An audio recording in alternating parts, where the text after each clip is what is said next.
I've got a problem. I'm craving French onion soup and pizza. So what's a man to do? Make them both.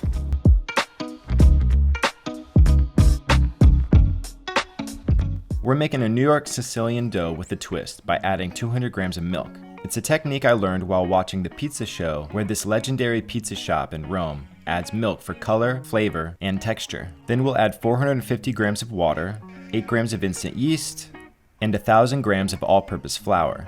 This recipe makes 3 medium Sicilian pizzas, but if you only want one, follow the adjustments listed. Now after adding that 15 grams of sugar, mix those ingredients together on medium speed for about 2 minutes. Then we'll add 40 grams of water, 30 grams of salt, and 50 grams of olive oil that will mix on high for 2 minutes until the dough can pass a tug test where the dough holds its form without breaking. This dough will get the rest of its strength through its bulk fermentation and pre-shape before baking. Remove the dough from the bowl and let gravity help you fold it underneath itself while slowly rotating it in your hands and pinching underneath the dough. Once you've started to create tension at the top, invert the dough and use gravity again to help you pinch it tight. Once your dough is in a tight ball, toss that sucker in a well-oiled bowl and cover to begin its bulk fermentation for 1 hour. Set it off to the side somewhere warm and let's start our onions for our French onion soup with adding 6 grams of neutral oil and 70 grams of unsalted butter to a pan, which is a technique I learned from Maddie Matheson. Adding oil with a higher smoke point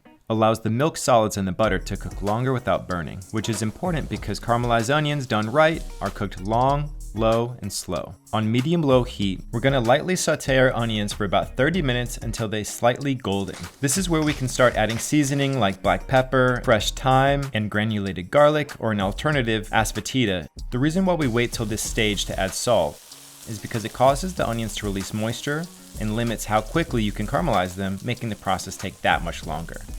When your onions look like this, deglaze your pan without setting yourself on fire with either brandy, rum, or white wine. Then, because my wife's vegetarian, we swap Worcestershire with balsamic vinegar and soy sauce to achieve the same umami effect. This technique I learned from Young Man Cooking, which is one of the best vegetarian-friendly cooking channels out there. When your onions have reached this dark and jammy level, it's time to add your stock. I'm using vegetable, but use whatever floats your pot. Simmer your soup until it reduces by 1/3, and then add a little bit of flour to help it thicken up. Otherwise, it won't turn into a sauce when we use it on our pizza. And when you can drag your spoon through it like this, it's good to go. Transfer it to a container to cool down while we work on finishing our pizza dough. Once the 1 hour bulk fermentation has been completed and it's doubled in size, we're gonna punch down our dough, dump it out of our bowl, and then divide it into 3 equal parts, measuring roughly 600 grams apiece. And then to pre-shape each piece, we're gonna give it a simple letter fold, and then using gravity like earlier, we're gonna pinch close a seam on the bottom using our hands. Repeat with the leftover dough, and then place on an oiled baking sheet and cover to rest for 30 minutes. While that relaxes, let's prep our cheese. And you can't have French onion soup without Swiss. And we're gonna complement that with whole milk mozzarella. Grate up your Swiss cheese, and then slice up your whole milk mozzarella into big planks. With our cheese prep done, we're gonna go get our resting dough balls, and we're gonna place it into a well-oiled medium pan to then stretch out by dimpling the dough with our fingers until it stretches across the pan. The key here is to not force it. If the dough resists, give it a breather and let it relax for maybe 20 to 30 minutes.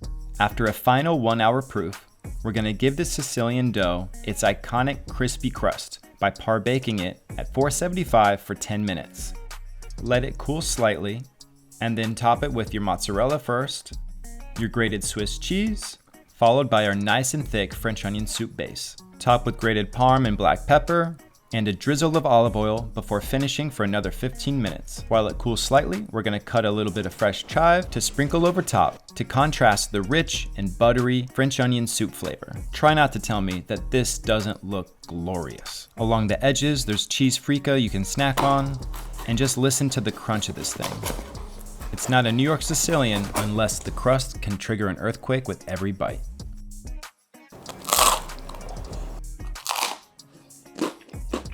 The Swiss cheese with the mozzarella and the Parmesan together really complement each other.